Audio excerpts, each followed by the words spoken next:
తాడిపత్రి కార్యకర్తలారా, మనకు శత్రువు పెద్దారెడ్డి. వైఎస్ఆర్ కార్యకర్తలు కాదు. మేము ఇంతవరకు ఏ కార్యకర్తను కూడా ఏమనలేదు. మేము లీగల్ గానే పోతున్నాం. రమేష్ మీద లీగల్ గా పోయినాం, ఫయాజ్ బాషా లీగల్ గా పోయినాం, నాగిరెడ్డి మీద లీగల్ గా పోతున్నాం. ఏమి బంగారు షాపు వాళ్ళ మీద లీగల్ గా పోయినాం. కనీసం మేము ఎందుకు లీగల్ గా పోతామంటే మంచిది కాదు. ఎట్లంటే అది కొట్టకూడదు. ఇంట్లో మొత్తం రిజిస్ట్రేషన్ తప్పు, ప్లాన్ లేదు, అయినా కానీ లీగల్ గా పోతున్నా. ఈ పొద్దు ఎవరెవరు వచ్చినారు దగ్గర కొన్ని ఫోటోలు ఉన్నాయి. మా కార్యకర్తలు ఏమంటారు, మేము తొందరలో వస్తాం, రఫా రఫా రఫా రఫా, మేము జైలు కట్టేయాలరా. పొద్దు నుంచి రఫా రఫా రఫా అని వాడి కోసం వచ్చిన మాకు వేరే వాళ్ళకి అవసరం లేదు.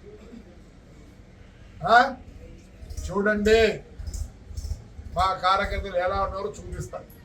నేను ఇన్ని రోజులు వద్దప్ప బాగుందాం, అవసరం లేదు ఫ్రాక్షన్ అని నేనంటే, ఈడు హీరోగాడు వస్తాడు,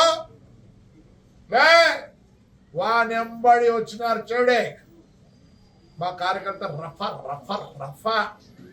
ఏం చెప్తారా, మేమే సరెండర్ అవుతామంటున్నారు,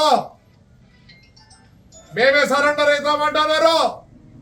మా ఇండ్ల కాడికి వచ్చి మా వన్ రూమ్ల వరకు పోయి పెద్ద మనుషులు ఎవరికైనా చెప్తారా ఇవే స్టేట్మెంట్లు ఇచ్చేది. 4 సంవత్సరాలు ఉంటే కొత్త జైలు కట్టుకున్నా నాకు పడకల్లారా. ఏమేం మాట్లాడతారా నోరు మూసుకొని ఉంటే? నేను వాడి గురించి మాట్లాడతాను, మీ గురించి ఒక్క రోజు మాట్లాడలేదు. మీరు వద్దు, మాకు వద్దు. ఏం కార్యకర్తలు ఉండాలి, అదికి ఇదికి ఉండాలా. పొద్దున్నే చూడండి మా వాళ్ళు, నేను ఎంత గట్టిగా పట్టుకొని కూర్చుండే. నేను కూడా ఊరు పోతానన్నా, నేను టూర్ పోతానా, నాకేం సంబంధం లేదు. రఫా రఫా రఫా రఫా మీరు 4 సార్లు అన్నారు. పొద్దున్నే చూడండి, పొద్దున్న చూడండి. అందుకే నన్ను ఊరికి పంపిస్తాను. పోతున్నా, వాడి దగ్గర వచ్చి వాడికి సాయం చేసిన కదా మేము రఫా రఫానే. మా కార్యకర్తలు అంటున్నారు, చూసుకోండి. లిస్ట్ ఉందప్ప, ఆల్రెడీ లిస్ట్ ఉంది. మీ ఇండ్ల కాడ ఆడోళ్ళు మొగోళ్ళు కూడా చూసుకోరు. ఎందుకంటే కొందరు ఆడోళ్ళు ఎవరప్పదే పైన చాలా మాట్లాడుతుందా పాప. మేము కూడా కార్యకర్తలు ఆడోళ్ళు ఉన్నారు, మాట్లాడరు.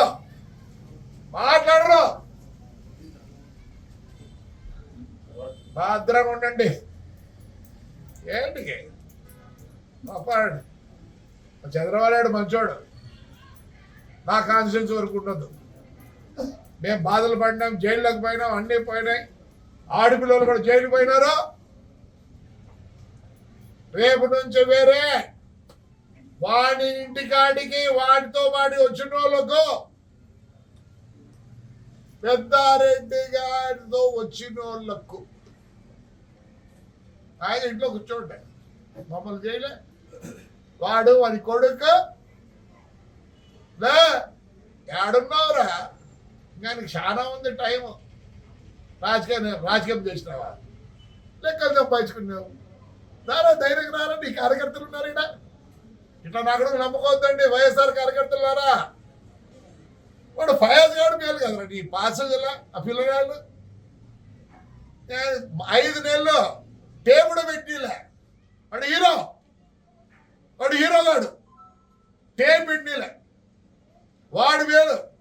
ఏం పేరు రమేష్ రెడ్డి గాడు, సొంత అమ్మాయి వాడే కొట్టుకున్నాడు. ఇంకా కొట్టాలే. వాడు అమ్మటోడా ఫ్లాట్ అట్లే నిలబెట్టినాడు. నాగిరెడ్డి గాడు అట్లే నిలబెట్టినాడు. భాస్కర్ రెడ్డి గాడు నిన్న మళ్ళీ లోకేష్ దగ్గరికి పోతాడు. నువ్వు అనుకుంటానేమో నేను డిస్టర్బ్ చేయదలుచుకోలే స్టూడెంట్స్ని, వాళ్ళ ఫ్యూచర్ చెడగొట్ట తెలుసుకోలే. నేను ఏమనలేదు, నేను లీగల్గానే పోతాను. ఈడికి వచ్చా నా కొడుకు నోటీస్ ఇస్తారే కొలుసుకుంది రండి అంట. లే ఎర్రదాంత ఇక్కడ ఏం రాస్తారా గుర్తులు పెడతారా? లే నువ్వు చదువులే చదువులే నీతో చదువుకుంటే గుర్తు పెడతారా? నువ్వు ఇంత లోపల అవుతు 90 పెట్టలే, మా రోడ్డు పెట్టలే, మర్చిపోయినావా? నేను బుక్ ఉంది. నేను బాధపడ్డా, నా కార్యకర్తలు బాధపడ్డారు. పొద్దున ఒకరు పోలీసులు లా అండ్ ఆర్డర్ అంటారు. పొద్దున తేల్చుకుంటారు లా అండ్ ఆర్డర్. రాకపోయి నీ ముందు చూపించారు మా పిల్లలు ట్రాక్టర్ ఎప్పుడు రాళ్ళు తోలినారు చూపించదురు. తెల్లవారితోనే దొంగని మాదిరి వచ్చినారు. అంటే సిగ్గులే తూటి అమ్మ బతికేసరా రే ఏడమే సావురా, నీ కోముకుంటుందిరా సావురా. అంటే నీకు పదం ఉంటే ఒక విధము లేదా ఏమేమి మాట్లాడు. ఓ వీడు పెద్ద లీడరు వైఎస్ఆర్కి రా, వైఎస్ఆర్ ఆయన వీడు పెద్ద లీడరా, వాడి ఊర్లోకి వాడు రాడు, వాడేట పెద్ద లీడర్ అవుతాడు. బుక్కరాజు ఆమెను పిలుపుతారు, ఏడ మీటింగ్ ఉంటే వీడు మాట్లాడతాడు. లేదురా నువ్వు మాట్లాడేది లా అండ్ ఆర్డరా.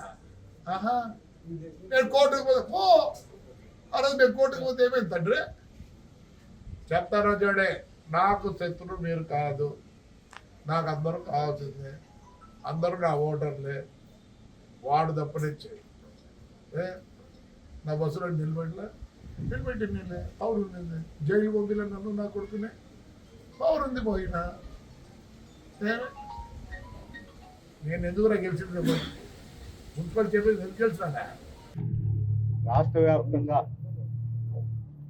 ఈ కార్యక్రమం చేసేదానికోసం మేము ఎస్పీ గారి పర్మిషన్ కోసం తాడిపత్రి కాన్స్టిట్యున్సీలో రాష్ట్రంలో ప్రతి ఒక్కరు కూడా ఇచ్చిన హామీలు నెరవేర్చలేదని దానిపైన ప్రజలకు తెలియజేసేదానికోసం పర్మిషన్ కావాలని అడగడం జరిగింది.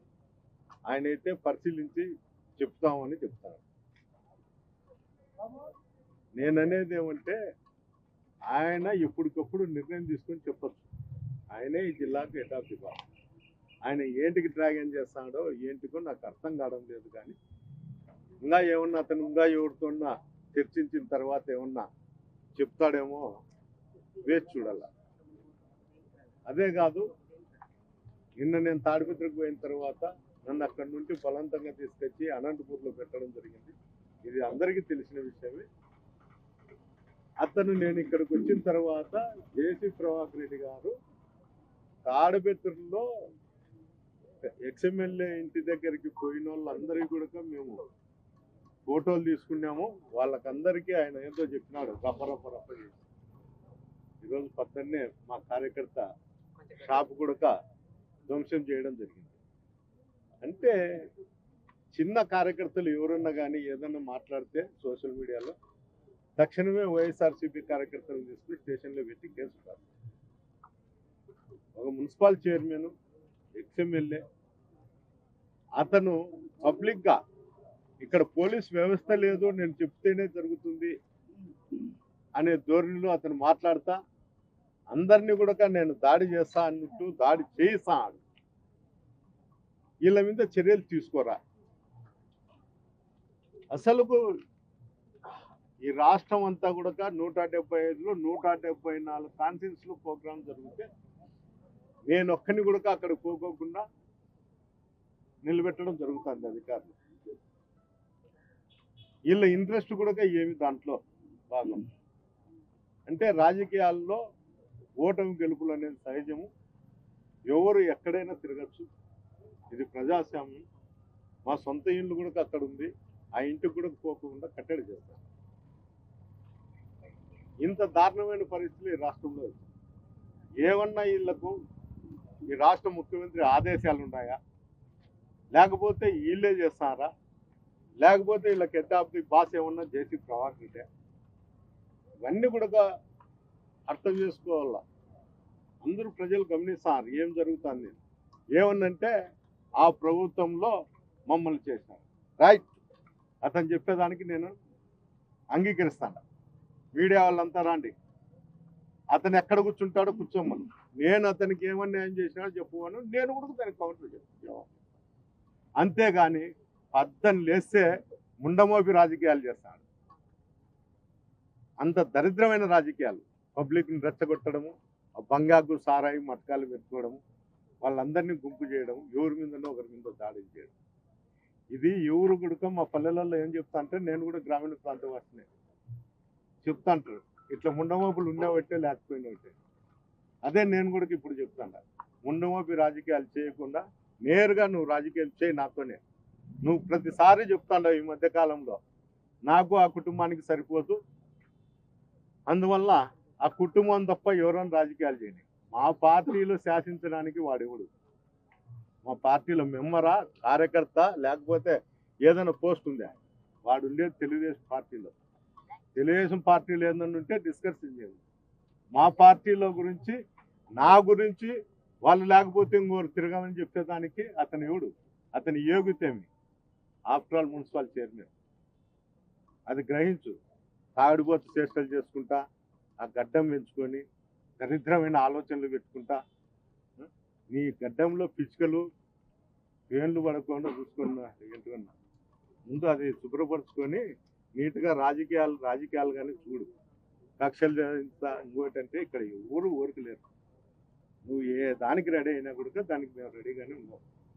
ఒకరితో పోల్చుకోవద్దు. నువ్వు నా మీదనే పోల్చుకుంటా అన్నా కదా, రైట్. పక్కన వాళ్ళు ఏంటికి ఇబ్బంది పెడతావు? రా, నువ్వు ఏటకి చెప్తావు చెప్పు, నేను వస్తా. లేకపోతే నువ్వే నిర్ణయించు. అంతే తప్ప ఈ ముండమోపి రాజకీయాలు చేస్తూ నన్ను కాన్స్టిట్యూన్సీలో రానిపోయినంత మాత్రం వైఎస్ఆర్ పార్టీ ఎప్పటికీ చాలు. జగనన్న ఉన్నంత వరకు, జగనన్న ఆదేశాలు ఉన్నంత వరకు మేమైతే పార్టీ కోసం, పార్టీ నాయకత్వం కోసం మేము పనిచేస్తాం. పార్టీ పిలుపు మేరకు మేము ఎట్లా ఉండాలో ఆ విధంగా ఉంటాం. తొందరలో కూడా ఈ జిల్లాలో ఉన్నటువంటి జిల్లా అధ్యక్షుడు కానీ, ఇక్కడ ఉండే సమన్వయకర్తలు కానీ అందరం కూడా తొందరలో నిర్ణయించుకొని ఒక కార్యాచరణ అయితే తొందరలోనే ప్రకటిస్తామని కూడా